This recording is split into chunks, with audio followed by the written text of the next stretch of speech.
안녕하세요. 픽캐스터입니다. 오늘은 최근 이슈가 되고 있는 주거침입, 과잉 대응에 대한 이야기입니다. 영상 시작 전 이 영상은 저의 주관적 관점을 담고 있으며 실제 인물과 무관한 가상 영상이라는 점을 알려드립니다. 그리고 영상이 좋으셨다면 구독과 좋아요, 알람 설정까지 부탁드립니다. 이제 시작하겠습니다. 안녕? 혹시 그 소식 들었어? 가수 걸그룹 팀 애프터스쿨로 활동했던 배우 나나씨가 주거침입 과잉 대응으로 논란이 되고 있다는 사실을.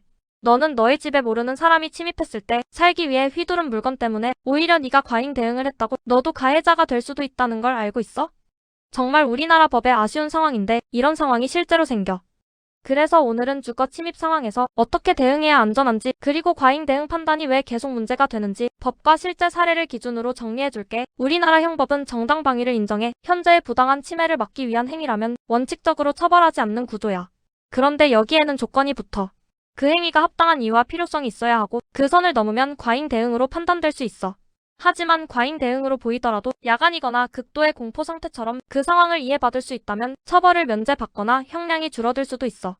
여기서 많은 사람들이 착각을 하지. 정당방위면 상대가 하려 했던 행동에 맞춰 최소한 그 정도는 해도 된다고 생각하잖아? 하지만 법은 그렇게 보지 않아. 법원은 항상 이 기준을 따져. 가해가 실제로 진행 중이었는지, 그 가해를 막는 데 필요한 수준이었는지, 이미 상황이 끝난 뒤에 불필요한 행위는 아니었는지, 그리고 그 순간의 공포와 위협이 객관적으로도 인정될 수 있는지까지만 봐.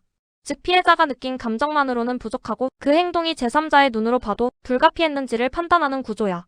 그래서 현장에서는 살기 위해 움직였다고 느껴도 사후 판단에서는 과하다고 평가받는 경우가 생겨 이 지점에서 많은 논란이 반복되는 거야. 그래서 주거 침입이 특히 민감한 이유지. 집은 사람이 가장 취약해지는 공간이잖아. 나만의 공간이라고 생각했던 곳에 생각하지도 않았던 사람이 갑자기 침범했으니까. 그래서 침입자를 마주치면 공포가 극대화될 수밖에 없어. 문제는 이 공포를 느낀 순간과 법원이 사후에 판단하는 기준 사이에 분명한 간극이 생긴다는 점이야. 현실은 몇 초 안에 선택해야 하는데 법은 모든 상황이 끝난 뒤에 판단해. 이 차이가 쌓이면서 주거 침입과 정당방위 논란은 계속 반복되고 있어. 그리고 이 지점에서 법의 허점이 드러나. 사람을 보호하려 만든 규정이 오히려 사람을 불안하게 만드는 구조가 돼. 그렇다면 왜 이런 구조가 계속 유지되는지, 그리고 이 법의 틀 안에서 우리는 어떻게 행동해야 하는지, 말도 안 되는, 불가능할 것 같은 행동 요령을 알려줄게. 첫 번째, 가장 먼저 안전거리 확보부터 해. 그 자리를 피해 도망가거나 방으로 대피해 문을 잠근다. 또는 가족이나 동거인이 있다면 먼저 대피시킨다. 두 번째, 즉시 112에 신고해. 가능하면 스피커폰으로 켜두고 상황을 말해. 침입자의 위치, 인원수, 무기 여부, 내 위치와 동거인 여부를 설명해. 이 통화 기록은 나중에 중요한 증거가 될 수 있어. 세 번째, 현장 기록을 남길 수 있으면 남겨. CCTV가 있다면 자동 저장 여부를 확인하고, 휴대폰 촬영은 무리하지 말고 안전한 거리에서 음성 녹음 정도만 해도 도움이 돼. 네 번째, 물리력은 최소한으로 사용해. 위협을 멈추게 하는 수준까지만 하도록 하고. 다섯 번째, 침입자가 도망가거나 제압돼서 위협이 멈췄다면 그 즉시 멈춰야 해. 그 이후의 행위는 정당 방위가 아니라 과잉 대응으로 보일 수 있어. 정말 웃기지 않아?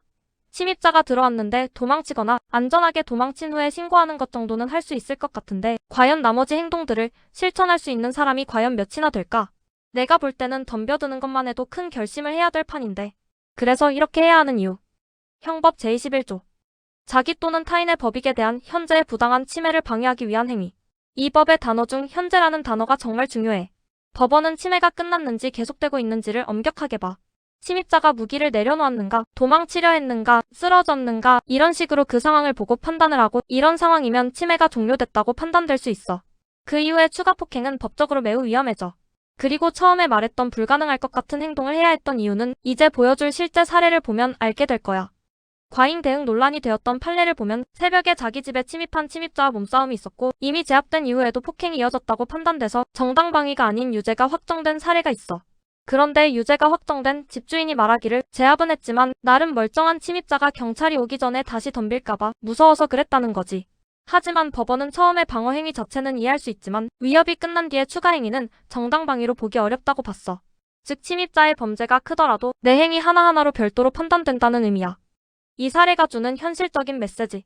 침입자를 제압한 순간부터 내가 가해자로 전환될 가능성이 생긴다는 점이야. 그래서 현장에서 감정이 폭발하는 게 가장 위험해.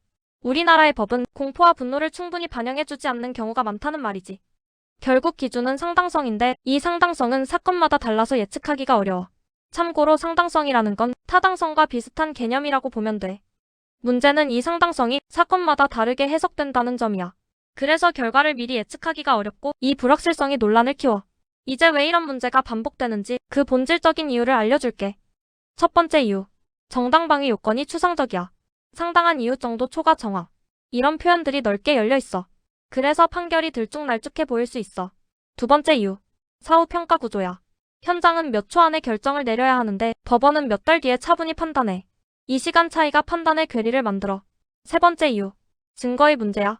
내가 얼마나 위협받았는지, 상대가 어떤 행동을 했는지 이 모든 게 기록으로 남아야 법적으로 설득력이 생겨. 하지만 현실에서는 그 순간을 침착하게 기록하기가 거의 불가능해. 그래서 증거가 부족해지고 결국 진술 싸움으로 흘러가게 돼. 이 경우 법원은 확실하지 않은 상황에서는 판단을 더 보수적으로 할 수밖에 없어. 그리고 이거 보면 더 답답하겠지만 사람들이 가장 많이 오해하는 부분을 4가지 알려줄게. 첫 번째, 주거 침입이면 무조건 정당방위다. 아니야. 정당방위는 현재 진행 중인 침해를 필요한 수준으로 막았을 때만 인정돼. 두 번째, 야간이면 무조건 면책된다. 아니야. 야간과 공포 상태는 고려 요소일 뿐. 방위행위라는 구조가 먼저 성립해야 해. 세 번째, 침입자가 나쁜 사람이면 무엇이든 해도 된다. 아니야. 형사 책임은 행위 단위로 판단돼. 네 번째, 도망가는 게 최선이다. 도망이 최선인 경우가 많지만 불가능한 상황에서는 방어도 허용돼. 하지만 목적은 복수가 아니라 위협 차단이야. 많이 어지럽지? 그렇다면 이제 해외는 어떻게 다른지 볼래? 미국은 주마다 다르지만 일부 주에서는 주거를 특별보호공간으로 봐. 불법 침입 시 퇴각 의무를 완화하거나 치명적 위력 사용을 더 넓게 인정하는 구조가 있어. 대표적으로 캐슬 독트린이라고 하지. 나의 성 안에서는 물러설 필요가 없다라고 집을 성으로 인정하고 집의 울타리를 성벽으로 인정해주는 거야. 불태전의 원칙, 즉 나를 보호하기 위해 물리력을 행사할 권리가 있다는 원칙이야. 그리고 스탠 유얼 그라운도 연결돼. 내가 이곳에 있을 법적 권리가 있다면 위협에 직면했을 때 도망갈 의무가 없다라는 원칙이야. 다만 미국도 무조건 면책은 아니고 합리적 공포와 필요성은 항상 다퉈. 하지만 우리나라랑 다르게 피해자의 편을 크게 들어주는 편이지. 그리고 영국의 경우도 비슷해. 기본적으로 합리적인 힘만 허용하는 구조긴 하지만 가택 침입 상황에서는 미국과 비슷한 기준이 적용돼. 일반적인 거리 폭력과는 다르게 봐. 집은 도망치기 어렵고 가족이 함께 있을 가능성도 높고 공포와 혼란이 극대화된다는 점을 인정해. 그래서 가택 침입 방어 사건에서는 당사자가 그 순간 진짜로 위협을 느꼈는지를 중요하게 봐. 그리고 그 판단을 사후에 냉정하게 따지되 현장에서 느낀 공포의 많은 부분을 존중하는 구조야. 영국 법원의 표현을 보면 완벽히 침착한 대응을 요구하지 않아 패닉 상태에서의 판단착오, 순간적인 과잉 반응도 현실적인 인간 반응으로 고려하고 있지. 다만 기준은 분명해. 명백히 과도하지 않을 것. 즉 침입자를 막기 위해 행동했다면 그 힘이 조금 거칠었더라도 합리적인 범위 아니라면 정당방위로 인정될 수 있어. 반대로 보복 목적이 섞이거나 위협이 끝난 뒤에도 공격이 이어지면 그때는 당연히 문제로 보는 거고. 이렇게 보니 한국과 차이가 심하게 보이지? 한국은 침해 종료 시점을 아주 날카롭게 나누는 편이고 그 선을 넘으면 바로 불리해져. 미국과 영국은 그 선을 보되 그 순간의 공포와 긴급성을 더 넓게 해석해주는 편이지. 그래서 미국과 영국은 집에 침입한 자에게서 나를 지키려다 생긴 충돌에 대한 논란이 많지 않고 바로 판결이 나는 편이지. 그럼 이제 정리해볼게. 주거 침입은 누구에게나 극도의 공포를 주는 상황이야. 그래서 방어 자체는 충분히 이해될 수 있어. 하지만 우리나라 법은 방어와 공격의 경계가 애매모호해. 특히 위협이 끝난 제압 이후의 상황이 순간적으로 큰 분노로 바뀔 수가 있어. 총기 휴대가 허용되지 않는 환경에 상대적으로 제한된 자기 방어 수단. 이런 구조적 차이도 영향을 미쳤을 수 있어. 하지만 악법도 법은 법. 결국 가장 중요한 건 이거야. 살기 위해 대응하는 건 당연한 거야. 하지만 위협이 멈춘 순간 반드시 멈춰야 해. 그 선을 넘는 순간 상황은 완전히 달라질 수 있어. 이걸 알고 있느냐 모르고 있느냐가 피해자로 남느냐 가해자로 바뀌느냐를 결정짓게 되니까 말이야. 그리고 이 영상을 제작한 이유는 누군가를 겁주기 위한 이야기가 아니라 위험한 순간에 스스로를 지키되 억울한 상황에 빠지지 말라는 의미로 제작한 거니까 오해하지 말고. 법의 답답한 한 부분이 현실을 더 잘 반영되는 방향으로 이어지길 기대해보자. 궁금한 사항이 있으면 댓글에 남겨줘.